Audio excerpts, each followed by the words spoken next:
សួស្តីអ្នកទាំងគ្នាបាទអញ្ចឹងសម្រាប់វីដេអូនេះខ្ញុំសូមចែករំលែកពីបាទអញ្ចឹងពេលដែលយើង save ឯកសារជា Word យើងផ្ញើទៅកាន់កុំព្យូទ័រផ្សេងបាទវារត់ phone បាទអញ្ចឹងទេថ្ងៃខ្ញុំសូមចែករំលែកបើថាពេលដែលយើងផ្ញើទៅវាអត់រត់ទេបាទជាធម្មតាពេលដែលយើងសរសេរអក្សរបាទហើយយើង save ជា Word ធម្មតាហើយផ្ញើឆ្លងកុំព្យូទ័រគឺវារត់បាទអញ្ចឹងទេខ្ញុំសូមចែករំលែកថាវិធីនេះយើងវាអត់រត់ទេបាទ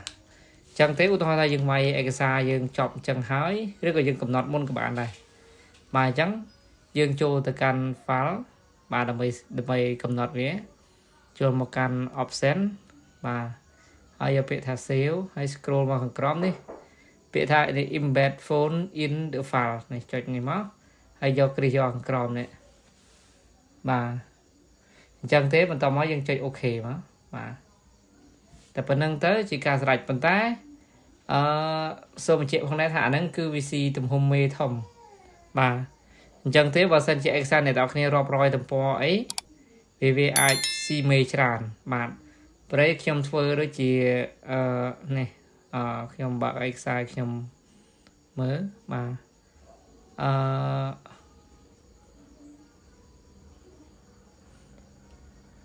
ខ្ញុំធ្វើនឹងដូចជាតែប្រហែលទំព័របាទគឺវាដូចជា28ទំព័របាទ28ទំព័រ VC រហូតដល់13 MB បាទអញ្ចឹង VC ទំហំមេធំបាទអញ្ចឹងបើសិនជាយើងមកទំព័រ2ទំព័រហើយកុំព្យូទ័រយើង spec តូច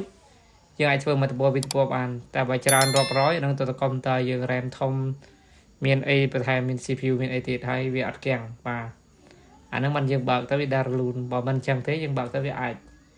មានបញ្ហាថាកុំព្យូទ័រគាំងឬក៏អីអញ្ចឹងដោយសារអាហ្នឹង VC ទំហំមេធំបាទបាទអញ្ចឹងថ្ងៃនេះសូមចែករំលែកតែប៉ុណ្្នឹងបាទសូមអរគុណច្រើនសម្រាប់ការតាមដានទស្សនាបាទកុំភ្លេចចុច like ចុច share បាទទៅបានវីដេអូបន្ថែមទៀតបាទសូមអរគុណសូមគោរពលា